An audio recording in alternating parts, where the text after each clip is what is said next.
வணக்கம் India. After Nifty வந்து ஒரு கேப் அப் ஓப்பனிங், ஒரு ரேலியர் மோர் தென் 200 பாயிண்ட்ஸ்னு சொல்லலாம். பட் ஏர்லி ட்ரேட், பட் அது எல்லாத்தையுமே தக்க வச்சுக்க முடியல. அந்த மிட் டே டீல்ஸில் சந்தைகள் வந்து ஒரு லோவை டச் பண்ணினது. ஆனால் அந்த லோவும் நேத்தி க்ளோசிங்கை விட மேலே தான் வந்ததுன்னு சொல்லலாம். ஸோ கிட்டத்தட்ட 50 புள்ளிகள் இன்றைய தினம் அதிகரித்து 25,475.2 சைஃபரில் முடிவடைந்திருக்கிறது. இன்றைய தினம் மெயினாக மார்க்கெட்டுக்கு வந்து இந்த ஸ்ட்ரென்த்தை கொடுத்தது வந்து 2 துறைகள், ஒன்று மெட்டல், அனதர் ஒன்று ஐடி ஸ்டாக்ஸ். அதனால் செலக்டட் ஹெவி வெயிட்ஸ் வந்து இந்த அப்சைடை வந்து கேப் பண்ண முடிஞ்சதுன்னு சொல்லலாம். ஸோ மேலும் ஐடி ஸ்டாக்ஸினுடைய ஸ்ட்ராங் ரெக்கவரி, ஒரு ஸ்டீப் ஃபால் ஆச்சு இல்லை, அதனுடைய rebound in global technology plus improved sentiment, ஒரு fresh development AI start up ஆந்த்ரோபிக்லேருந்து வந்தது. அதனால் இன்றைக்கி நிஃப்டி ஐடி இண்டெக்ஸ் வந்து ஒரு 1.57% ஏறி top performing sector on early trade. So ஒரு வெயிட்டேஜ் ஆஃப் மோர் தென் 10.83% இந்த நிஃப்டி இன்றைக்கி அது வந்து அந்த செக்டாரை வந்து ஒரு பெட்டராக ஒரு காம்பனண்ட் நிஃப்டிக்கு கொடுத்துருப்பது முக்கிய ஒரு டெவலப்மெண்ட் சொல்லலாம். ஸோ அந்த ரேபிட் டெவலப்மெண்ட்ஸ் இன் ஆர்டிஃபிஷியல் இன்டெலிஜென்ஸில் பார்த்திங்கன்னா அதிகமாகவே நிறைய கொஸ்டின்ஸ் எல்லாருக்கும் வந்துட்டுருக்கு. But long term outlook on Indian technology செக்டாரை பொறுத்தவரை பார்த்தோம்னா த டிஸ்ட்ரப்ஷன் இது வந்து ஒரு ஆப்பர்ச்சுனிட்டி ஃபார் இந்தியா அப்படின்னு சொல்லியிருக்காங்க. இதை பற்றி நம்ம நிறையா பேசியிருக்கோம், அதை பற்றியும் பேசுவோம். இன்றைய தினம் அட்வான்சஸ் 1301, டிக்ளைன்ஸ் பார்த்தோம்னா 1178.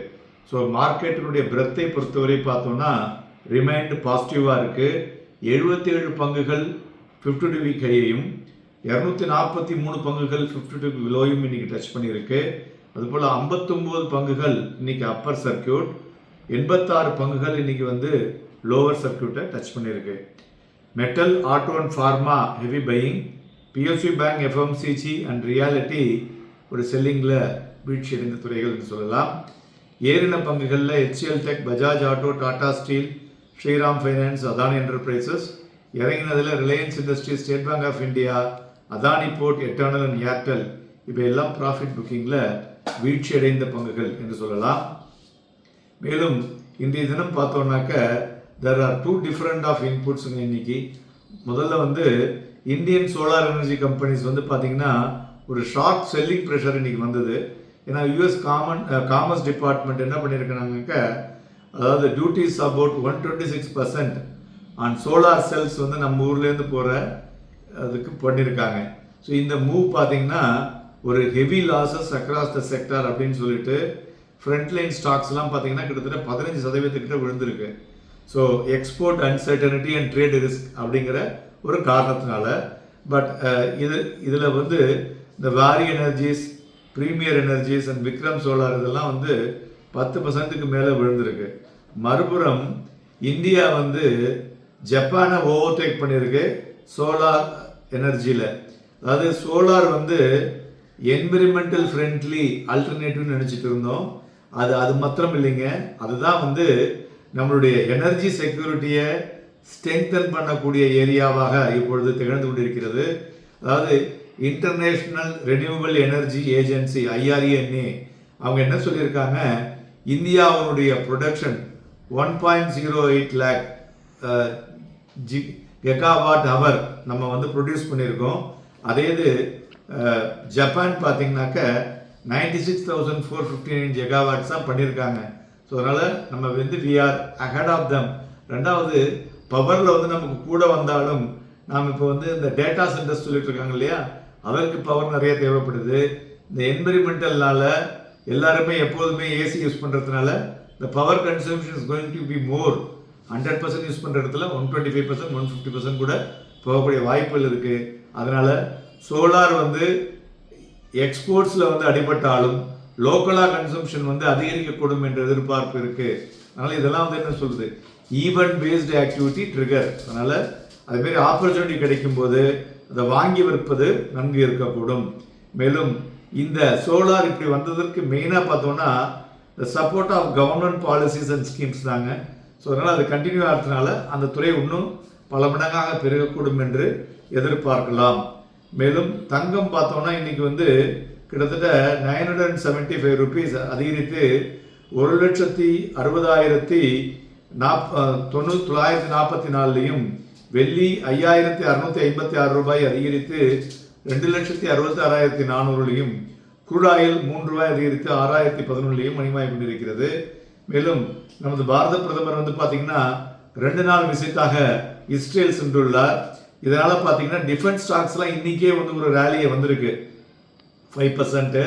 இது வந்து ஃபர்தரா இதில் அந்த மொமெண்டம் இன்னும் நாளை தினம் இருக்கக்கூடும் என்று எதிர்பார்க்கலாம். அதனால் நிஃப்டி டிஃபென்ஸ் இண்டெக்ஸ் பார்த்தோன்னா ஒரு 1.2% இன்னைக்கு ஏறி இருக்கு. ஸோ ஸ்ட்ராங் இன்ட்ரெஸ்ட் அது வந்து பார்த்தீங்கன்னா எல்லா கீ ஸ்டாக்ஸ் எல்லாத்துலேயுமே வந்திருக்குன்னு சொல்லலாம். ஸோ அதனால் இது வந்து ஃபர்தராக இந்த 2 நாள் விசிட்டில் சைன் ஆகக்கூடிய விஷயங்களை பொறுத்து இந்த துறை வந்து இன்னொரு பெட்டர் எக்ஸ்ப்ளோர் பண்ணுவதற்கான வழிமுறைகளை கூறுவார்கள் என்று எதிர்பார்க்கப்படுகிறதுனால அதில் மொமெண்டம் வந்து நாளைய தினமும் அதிகரிக்கும் என்று எதிர்பார்க்கலாம். பிளாக் டீலை பொறுத்தவரை பார்த்தோம்னாக்க stocks like Aurobindo Pharma, State Bank of India, HDFC bank இதெல்லாம் வந்து பிளாக் டீல் நடந்துள்ளது. மேலும் இதெல்லாம் நிஃப்டியை பொறுத்தவரை பார்த்தோம்னா காலையிலே சொல்லும்போது 10:30 மணிக்குள்ளே பார்த்தோம்னா நீங்கள் ஹை 25,652.60 போச்சு. 2 மணிக்கு டுடேஸ் லோ 25,428.30. ஸோ ப்ரீவியஸ் க்ளோஸுக்கு மேலே தான் லோ டச் பண்ணிடுது. இது வந்து கவனிக்க வேண்டிய புள்ளி. அதுமாரி வாலட்டிலிட்டி இண்டெக்ஸும் இன்னைக்கு மோர் தென் 5% விழுந்திருக்கு, 13.49 புள்ளிகளாக இருக்கிறது. ஸோ வாலட்டிலிட்டி இண்டெக்ஸ் எப்போதெல்லாம் பெருசாக விழுதோ அப்பொழுதெல்லாம் மார்க்கெட் ஏறும், எப்பொழுதெல்லாம் பெருசாக ஏறுதோ அப்போல்லாம் மார்க்கெட் விழும். இது நிறைய நம்ம சொல்லிக்கிட்டே இருக்கோம். எதுக்காக சொல்லிகிட்டே இருக்கணும், உங்கள் மைண்டில் அது ரிஜிஸ்டர் ஆகணும். ஸோ இதை வைத்து பார்க்கும் பொழுது அதுபோல் நிஃப்டி ஃபியூச்சர் வால்யூம் பார்த்தோம்னா இன்னைக்கு நியரிங் ஆவரேஜ் 57 லட்சம் நடந்திருக்கு. பேங்க் நிஃப்டி பிலோ ஆவரேஜ் 7 லட்சம் தான் நடந்திருக்கு. ஸோ நிஃப்டி கேஷை பொறுத்தவரை 25,424 ஒரு ஸ்ட்ராங் சப்போர்ட்டாக இருக்கக்கூடும். அதுபோல் ரெசிஸ்டன்ஸ் பார்த்தோம்னா 25,664.10. மேலும் நீங்கள் இன்னொரு கவனிக்க வேண்டியது இருக்கு, அடுத்த வாரம் வீக்லி F&O க்ளோசிங் நிஃப்டியை பொறுத்தவரை ஒரு நாள் ப்ரீபோண்ட் ஆகுது. ஏன்னா வந்து மார்ச் 2ஆம் தேதி 3ஆம் தேதி அன்னைக்கு லீவுங்கிறதுனால மார்ச் 2ஆம் தேதி திங்கட்கிழமையே ஃபியூச்சர் நிஃப்டியில் வந்து வீக்லி எக்ஸ்பைரி இருக்கு. அதனால் அதற்கு தகுந்தாற் போல் ஆக்டிவிட்டி இருக்கக்கூடும். யார் யாரெல்லாம் ஆப்ஷனில் பண்ணுறீங்களோ கேர்ஃபுல்லாக அந்த மாதிரி பார்த்து பண்ணுங்கள். நன்றி, வணக்கம்.